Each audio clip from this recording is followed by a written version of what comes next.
یہ کیسے انقلاب ہوا کہ یزید جیسے ملعون نے اہل بیت علیہ السلام کو آزاد کر دیا، جو بالکل ترس نہیں کھاتا تھا، جس کے دل میں کوئی رحم نہیں تھا، کیوں اس نے آزاد کیا؟ میں یہ مفہوم پیش کرنا چاہتا ہوں مصائب سے پہلے۔ کون سی ایسی شے تھی جس کی وجہ سے وہ خوف زدہ تھا، ڈر گیا تھا؟ اس کے دل میں کوئی ایمان تو تھا نہیں، وہ خدا ہی کو نہیں مانتا تھا، پیغمبر کو نہیں مانتا تھا، تو اس نے آل رسول کو کیا ماننا تھا؟ نہ قرآن کو مانتا تھا، ہے نا؟ اشعار شیعہ سنی تمام مورخین نے لکھے کہ اس کے ہاتھ میں شراب کا جام تھا، قرآن کے ورقے رکھے ہوئے تھے، اس پہ رکھتا جاتا تھا شراب کو۔ جب وہ اہل بیت کو لایا گیا اور بار بار یہ اشعار پڑھتا تھا، لعبت ہاشم بالملک فلا وہی نزل ولا ملک جا، یہ بنی ہاشم نے کھیل کھیلا، ایک کو نبی بنا دیا، کسی کو علی کہہ دیا، کسی کو حمزہ، اور یہ بنو امیہ کو نیچے دکھانے کے لیے کہہ دیا کہ خدا ہے، نہ خدا کو مانتا ہوں۔ یہ یزید کہہ رہا تھا شراب پی کے، نشے میں شراب کے، جب آل رسول لائے جا رہے تھے، کہا نہ میں خدا کو مانتا ہوں، نہ رسول کو، نہ قرآن کو، نہ وحی کو، کسی چیز کو نہیں مانتا، یہ سب کچھ معاذ اللہ استغفر اللہ رب، یہ سب کچھ جھوٹ ہے، یہ بار بار کہہ رہا تھا۔ تو بعض لوگ بعض کا نادانی میں کہتے ہیں وہ صرف اہل بیت کو نہیں مانتا تھا، باقی سب کچھ مانتا تھا۔ یزید کسی شے کو نہیں مانتا تھا، نہ خدا پہ اس کا ایمان تھا، نہ رسول پہ، نہ قرآن پہ، کسی شے پہ ایمان نہیں تھا، توہین کر رہا تھا۔ اس لیے زیدان گرامی علیہ السلام نے کہا کہ اس نے پوری کوشش کی کہ جتنے بھی آثار ہیں وہ ختم کر دیے جائیں۔ اب وہ میں ایک خطبے میں پیش کر چکا ہوں جناب زینب کبریٰ کے متعلق، جو میں نے خطبہ پیش کیا تھا اس میں تفصیل سے نے پیش کیا کہ بی بی نے پورے دربار کا ماحول منقلب کر دیا تھا، اس لیے اس نے خطبے کی امام سجاد کو اجازت دی تھی، والا اجازت نہیں دینا چاہتا تھا۔ امام خطبہ دیتے تھے، زنجیروں میں ہاتھ ڈال کے وہ بٹھا دیتے تھے، توق جو خاردار تھا گلے میں اس کو ہلاتے تھے، امام دوبارہ بٹھا دیے جاتے تھے کہ نہیں آپ خطبہ نہیں دے سکتے، کیونکہ یزید جانتا تھا اگر امام نے ایک خطبہ دیا تو پورا انقلاب برپا ہو جائے گا۔ اب کیا ہوا ایسا؟ علامہ مجلسی نے بحار الانوار میں ایک روایت کو نقل کیا ہے، میں صرف اس کو پڑھوں گا کہ کیسے علامہ مجلسی کہتے ہیں کہ ایک عیسائی گزر رہا تھا جو اپنی بیٹی اور بیوی کے ساتھ شام آیا تھا، دمشق آیا تھا، اس کے زادرہ ختم ہو گیا، جب سب پیسے ختم ہو گئے تو اس نے سوچا کہ کیا کروں، بادشاہ کے سامنے کوئی تحفہ دوں گا تو وہ اس کے بدلے میں مجھے کوئی انعام دے گا، پیسے دے گا، تو مسلمانوں کے بادشاہ کو کوئی تحفہ دے دیتا ہوں۔ سوچنے لگا، پھر اس نے کہا کہ ایک ہرنی کو میں کہیں سے شکار کرتا ہوں، گیا جا کے دیکھا ایک ہرنی بہت خوبصورت تھی، گلے میں رسی ڈالی، گھسیٹتا ہوا جا رہا تھا کہ اچانک زندان کے دروازے پہ ہرنی رک گئی۔ اس نے بہت کوشش کی، کہا کہ اتنا زور لگا رہا ہوں لیکن کھینچا نہیں جا سکتا، کھینچتا رہا، اچانک اس نے رسی کو ڈھیلا کیا، دھکیلنے لگا، ہرنی بہت تیزی سے زندان کے دروازے پہ آئی، اور علامہ مجلسی کہتے ہیں بحار الانوار میں کہ اس نے فصیح عربی زبان میں کہا السلام علیک یا ابن رسول اللہ۔ وہ عیسائی تھا، پریشان ہونے لگا کہ یہ کیا کیفیت ہے، جانور بول رہے ہیں، بڑا پریشان ہو کے آگے بڑھا دیکھنے کے لیے کہ زندان میں کون ہے جسے یہ ہرنی نے فصیح عربی زبان میں سلام کیا۔ تو ایک مرتبہ جب آگے بڑھا تو دیکھا کہ ایک جلا ہوا امامے کا کپڑا ہے کسی کے سر کے نیچے، اور کچھ مستورات بیٹھی ہوئی ہیں، کچھ بچے باقی رہ گئے ہیں۔ میں نے آج صبح کی مجلس میں کہا تھا نا، جب آل رسول مدینے سے جا رہے تھے نا کربلا تو 46 بچے ساتھ تھے، 46 چلڈرن تھے، 46، اور جب واپس جا رہے تھے تو 10 بچے بھی نہیں رہ گئے تھے۔ نہ جانے کتنے بچوں کی شہادتیں ہوئی ہیں۔ آگے بڑھ کے دیکھنے لگا، امام سجاد فوراً اٹھے، زندان کے دروازے پہ آئے، اور ایک مرتبہ اس نے امام کی طرف دیکھا کہ آپ کون ہیں، آپ اس زندان میں کیوں ہیں، یہ ہرنی کیوں بول رہی ہے، اور آپ کا مقام کسی کو کیوں معلوم نہیں؟ امام نے ہرنی کی طرف دیکھا، دیکھنے کے بعد کہا کہ یہ ہرنی مجھ سے صرف اتنا کہہ رہی ہے کہ مجھے اتنی دیر کی مہلت دلا دیں، میرے 2 بچے ہیں اس پہاڑ کے پیچھے، میں انہیں دودھ پلا کے واپس آ جاؤں۔ امام نے پلٹ کے اس عیسائی سے کہا میں تجھے ضمانت دیتا ہوں یہ ہرنی واپس آ جائے گی، بس اسے اتنی مہلت دے دے، اپنے بچوں کو دودھ پلا دے۔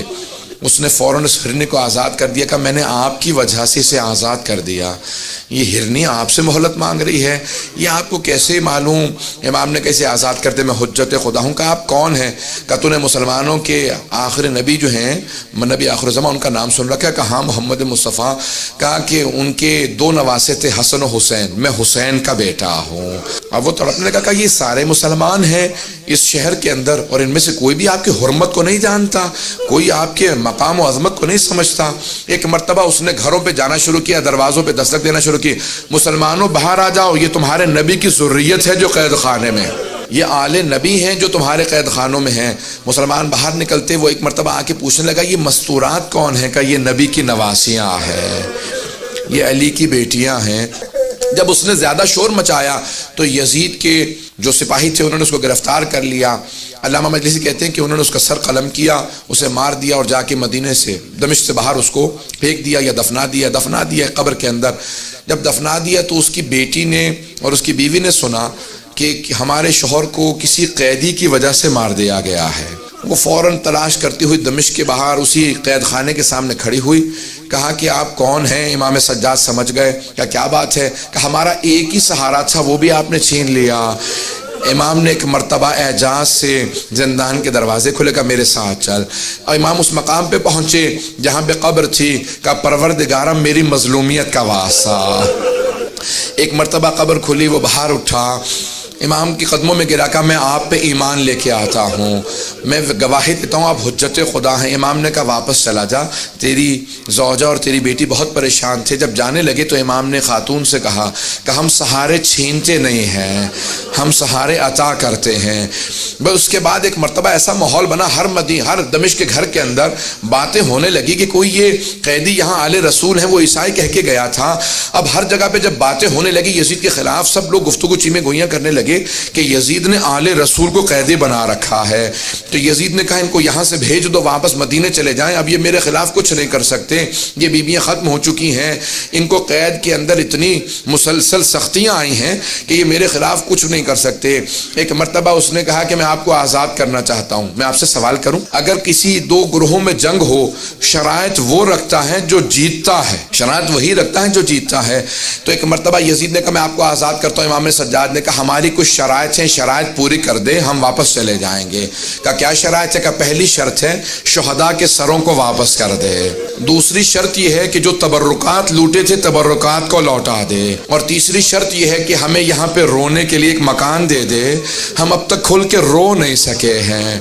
بس بھئی آپ پہ اور مجھ پہ تو کوئی پابندی نہیں ہے، بیویوں کے گریے پہ بھی پابندی تھی۔ آج سنیں گے مصائب کو، بس بھی بس ایک چراغ رہنے دیجئے گا، اب سنیں گے مصائب کو، یہ چراغ بجھا دیے گئے تاکہ کوئی رونے میں حیا نہ کرے، کوئی رونے میں شرم نہ کرے۔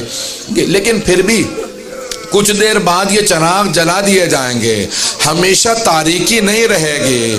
ایک 3.5 برس کی بچی تھی، وہ ہمیشہ یہی سوال کرتی تھی اماں دوبارہ کبھی چراغ بھی جلیں گے، کبھی روشنیاں بھی ہوں گی۔ ایک مرتبہ مکان دیا کہ آپ یہاں پہ گریا کر سکتے ہیں، ساری بیبیاں زمین پہ بیٹھی گریا کر رہی تھی، روتی جاتی تھی، کوئی مصائب پڑھنے والا نہیں تھا۔ ایک بیوی آواز دیتی تھی واہ حسینہ، ساری بیبیاں رونے لگتی تھی۔